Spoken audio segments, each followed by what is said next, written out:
राजीव पेशे से डॉक्टर है। उनकी पत्नी पायल हाउसवाइफ है। उनका एक ही बेटा है रक्ष।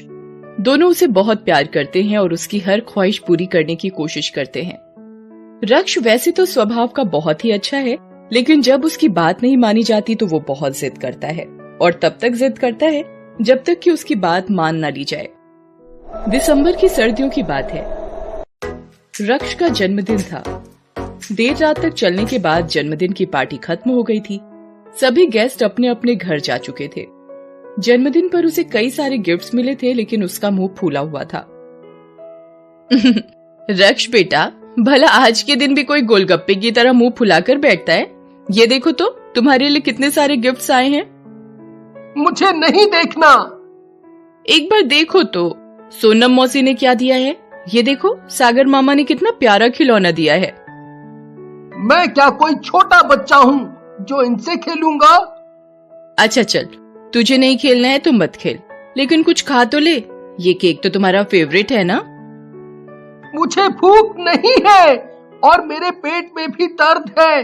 प्लीज आप जाइए, मुझे नींद आ रही है। रक्ष बिना खाए पिए ही सो गया। असल में रक्ष ने अपने पापा से बर्थडे गिफ्ट में किड्स बाइक मांगी थी, लेकिन राजीव वो नहीं ला पाए थे। रक्ष का सारा गुस्सा इसी बात पर था। अब मैं भी क्या करता पायल। क्लिनिक से निकल ही रहा था कि एक सीरियस पेशेंट आ गया। उसमें इतना वक्त लग गया कि रात हो गई और फिर सारी दुकानें बंद हो गईं और मैं इसकी बाइक नहीं ला पाया। आप उदास क्यों होते हैं? आप एक डॉक्टर हैं। आपकी ड्यूटी पहले किसी की जान बचाना है। वैसे भी कल तो आप ला ही देंगे इसकी बाइक। चलिए आप तो चलकर खाना खा लीजिए। मूड नहीं है। उसी रात जब सभी लोग सो गए तो मुझे कोई प्यार नहीं करता है। मैं इस घर में नहीं रहूंगा। मैं चुपके से भाग जाऊंगा यहाँ से। उस कड़ाके की सर्दी में रक्ष ने घर छोड़ने का फैसला ले लिया। जैसे ही वो घर से निकल रहा था तो उसे अपने गुल्लक की याद आई। इसे फोड़कर सारे पैसे निकाल लेता हूँ, बाहर काम आएंगे। रक्ष ने गुल्लक फोड़कर सारे पैसे निकाल लिए और वो चुपके से दरवाजा खोलकर अपने घर से निकल आया। वो अपनी धुन में लगातार चला जा रहा था। चलते चलते वो बहुत दूर निकल गया। सड़क पर दूर दूर तक सन्नाटा था। रह रह कर कुत्तों के भौंकने की आवाज आ रही थी। अचानक एक कुत्ता उसके पीछे भौंकते हुए पड़ गया। रक्ष आगे आगे और वो कुत्ता पीछे पीछे। ये कुत्ता कहाँ से पीछे पड़ गया? कहाँ भागूं मैं? कहाँ भागूं? कहीं ये मुझे काट ना ले। उसी समय रक्ष को रात के समय पहरा देने वाला पहरेदार दिखाई दिया। जागते रहो, जागते रहो। रक्ष भागते हुए पहरेदार के पीछे छिप गया। कुत्ता अब भी भौंक रहा था। तब पहरेदार ने डंडे का डर दिखाकर कुत्ते को भगा दिया। रक्ष अब भी डरा हुआ था। तुम कौन हो? तुम्हारा घर कहाँ है? इतनी रात को यहाँ क्या कर रहे हो? रक्ष ने पहरेदार की बात का कोई जवाब नहीं दिया और वहाँ से भाग गया। पहरेदार की भी समझ में कुछ नहीं आया कि आखिर वो भागा क्यों। भागते भागते रक्ष बहुत दूर निकल गया। अब तो उसे जोरों की भूख लग रही थी। मुझे तो जोरों की भूख लग रही है। घर में गुस्से के कारण कुछ नहीं खाया, लेकिन अब तो भूख से चक्कर आ रहे हैं। उसने इधर उधर देखा, लेकिन सारी की सारी दुकानें बंद थी। वैसे भी ठंड के समय में उसके शहर में बाजार जल्दी ही बंद हो जाता था। क्या करूं मैं? एक भी दुकान खुली नहीं है। घर से कुछ खाने को भी ले लेता तो अच्छा रहता। मेरा फेवरेट केक तो रखा था मम्मी ने फ्रिज में। वो ये सोच ही रहा था कि उसकी नजर कुछ दूरी पर रखे कूड़े के ढेर पर गई, जहाँ एक लड़का कूड़े के ढेर में से बिन कर कुछ खा रहा था। उसके कपड़े फटे चिटे थे और वो ठंड से कांप रहा था। रक्ष उसके पास गया। तुम कौन हो? वो लड़का उसे घूर कर देखता है, लेकिन कुछ बोलता नहीं है। क्या बात है, तुम कुछ बोलते क्यों नहीं? क्या तुम बोल नहीं सकते हो? नहीं नहीं, मैं तो बोल सकता हूँ। तुम्हारा नाम क्या है? नाम तो मेरा राजू है, लेकिन अब मुझे कोई इस नाम से नहीं पुकारता। कोई मुझे पागल कहता है, कोई मुझे ए छोकरे कहता है, कोई चोर कहता है और कोई लंगड़ा कहता है, क्योंकि मैं बिना बैसाखी के चल नहीं सकता ना। तभी रक्ष की नजर उसके पैर और बैसाखी पर जाती है। ओ, तुम चल नहीं सकते राजू? हाँ, बचपन से ही। राजू, इतनी ठंड में तुम यहाँ बैठे हो, अपने घर क्यों नहीं जाते? घर? मेरा घर तो यही है। भला कूड़े में भी किसी का घर होता है? मेरा है ना, यही है मेरा घर। दूसरी ओर पायल और राजीव बिस्तर पर चले तो गए थे, लेकिन उन्हें नींद नहीं आ रही थी। वो बार बार करवट बदल रहे थे। पायल, तुम्हें भी नींद नहीं आ रही ना?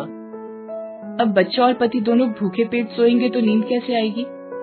उधर रक्ष को अब भी विश्वास नहीं हो रहा था कि किसी का घर कूड़े के ढेर में भी हो सकता है।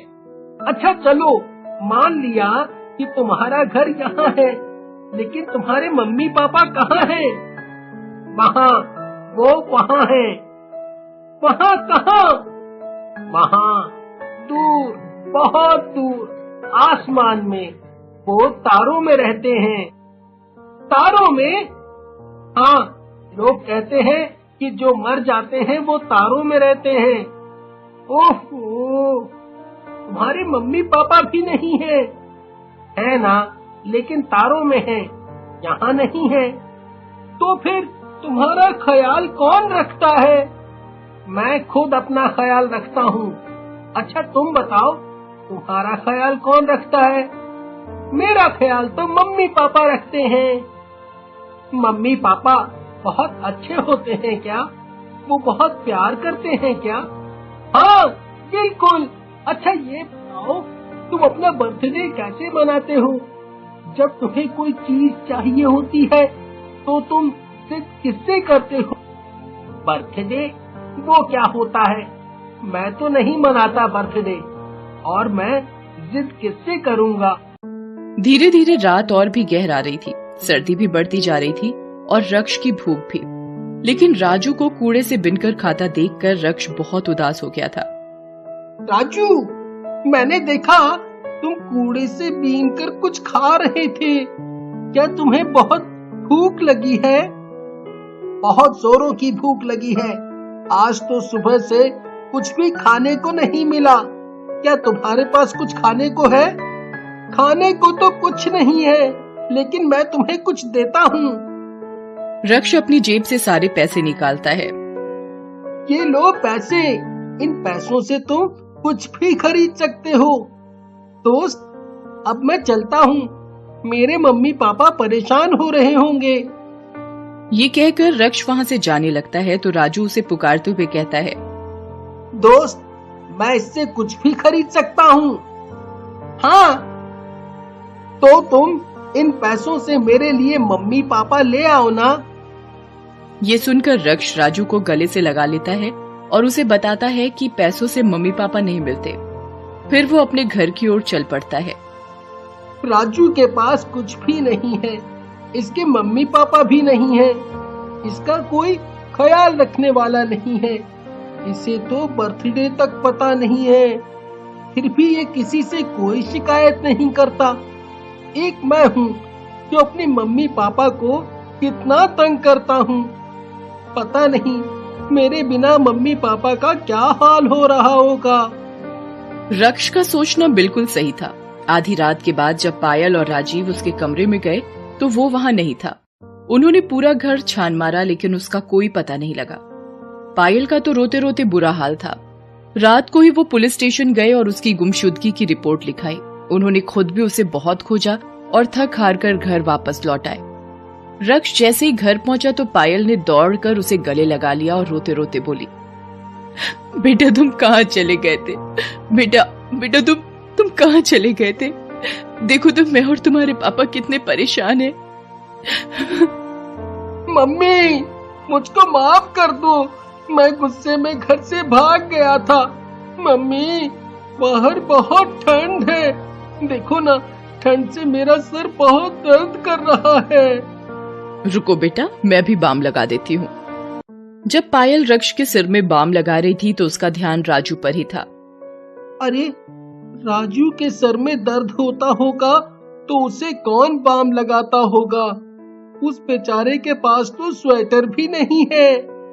अगले दिन रक्ष अपने मम्मी पापा के पास गया और उनसे बोला, मम्मी पापा, मुझे आपसे कुछ कहना है। हमें पता है बेटा, तुम क्या कहना चाहते हो। तुम्हारी बाइक कुछ देर में आ रही होगी। मुझे बाइक नहीं चाहिए पापा, मुझे कुछ और चाहिए। क्या आप दोनों मुझे देंगे? कुछ और? लेकिन क्या? पापा मम्मा, आप दोनों किसी और के भी मम्मी पापा बनेंगे क्या? उसके मम्मी पापा नहीं है, उसके पास खाने को भी नहीं है, रहने को भी नहीं है। वो बेचारा ठंड में सड़क पर रहता है, कूड़े से बीन कर खाता है। प्लीज आप उसे घर ले आइए ना। फिर रक्ष ने रात की पूरी कहानी अपने मम्मी पापा को सुनाई। राजू की कहानी सुनकर उनका दिल भी रो पड़ा। वे उसी दिन राजू को अपने घर ले आए। राजू को पहली बार भरपेट और अच्छा खाना मिला। रक्ष ने कहा था कि राजू को बर्थडे का पता ही नहीं है, इसलिए उस दिन ही राजू का बर्थडे सबने धूमधाम से मनाया। वास्तव में आज ही तो राजू को नया जन्म मिला था। अब राजू उन्हीं के साथ रहता है, उनका दूसरा बेटा बनकर।